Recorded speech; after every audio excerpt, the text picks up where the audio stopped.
So who were the very first Romans? It seems like a pretty straightforward question, right? But the answer? Well, it's a lot more like a historical detective story. The usual records give us almost nothing to go on. But there's a forgotten key, hidden right there in plain sight. The words they left behind. Let's dive in. Okay, so let's start with the central mystery. Who were the original inhabitants of the Italian peninsula?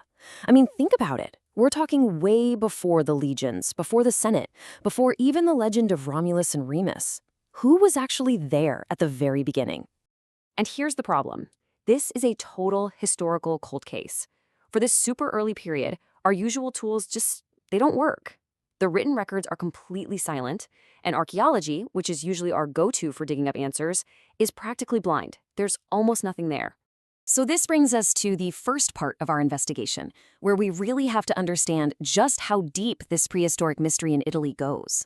You know, what makes Italy's situation so unique is really what's missing. In other ancient lands, you find all these layers of history. You find remains of Stone Age cultures or evidence that one group replaced another. But in prehistoric Italy, it's just this puzzling blank slate. It's almost as if its earliest inhabitants vanished without a trace. Okay, so with no written records and no archaeological clues, how on earth do we solve this thing? We need a different kind of forensic tool. And believe it or not, that tool is language itself. The technique is called comparative linguistics, and it's this really cool science of tracing the history of people just by comparing their words. By finding words that have common roots across a bunch of different languages, you can start to uncover these ancient connections and basically rebuild a lost family tree.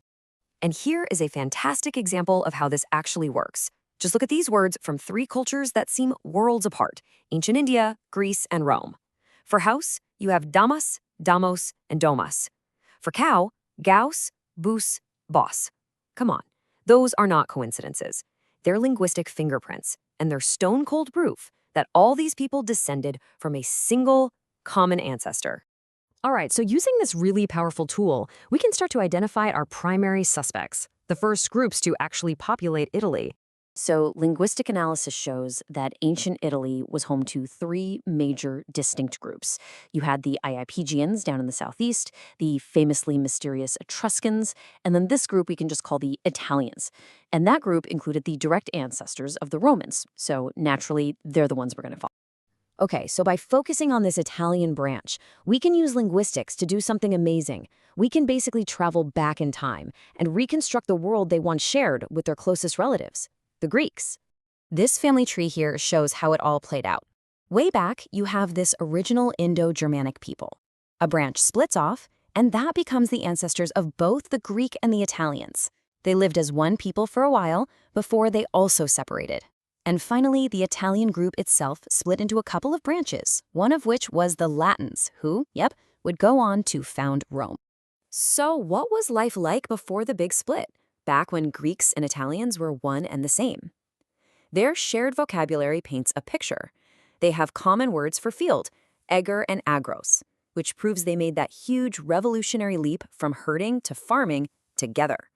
They shared words for the vine, vinum, and oinos, and for living in houses with a central hearth. Even their clothing came from a common pattern. It's just amazing. But this is where our story takes a really dramatic turn. After these two groups, these two brothers, separated, they developed into two profoundly different national characters. It's honestly one of the most fascinating divergences in all of human history. Let's start with our politics, because the difference here is just night and day. Broadly speaking, for the Greek, the individual was everything. They valued personal freedom above all else. But for the Roman, the state was paramount. Paternal authority and state authority were absolute. The son was bound to the father, the citizen was bound to the ruler, and everyone was bound to the state. A completely different worldview. Their approach to religion was just as different. The Greek gods, well, they were basically superpowered humans, right?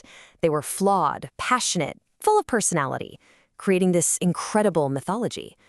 The Romans, on the other hand, worshipped these abstract spirits that were tied to specific actions. So you didn't have one god of the harvest. You had a spirit for plowing, another for sowing, another for reaping. It meant a Greek prayer was contemplation, looking up. A Roman prayer was reflection, veiling the head to look inward. And of course, this all carried over into everyday life and art. The Greek world really revolved around the pursuit of beauty, philosophy, and big ideas. The Roman world revolved around duty, work, and practical action. They valued the useful act above all else, which meant citizens had to fill every moment with work. So artistic development, that was pretty minimal. It was always a secondary concern. So what can we conclude from this massive, stark contrast between two peoples who literally started out as one? This quote from the source material just hits the nail on the head. It argues that we shouldn't see their differences as failures. It wasn't a flaw that the Romans didn't produce great sculptors or that the Greeks couldn't forge a single unified state. In fact, their one-sided development was the very source of their unique genius. So, the final takeaway is this. These two brother nations gave the world two very different but equally powerful inheritances. From the Greeks, we get the world of beauty, individual genius, and philosophy. And from the Romans, we get the ideals of patriotism, national unity, and the entire concept of the state. And that leaves us with one final big question for you to chew on. In our world today, as we face all the challenges we do from the individual level to the global level, which of these ancient legacies do you think we need most? Is it the brilliant spark of Greek individualism or the unshakable force of Roman unity?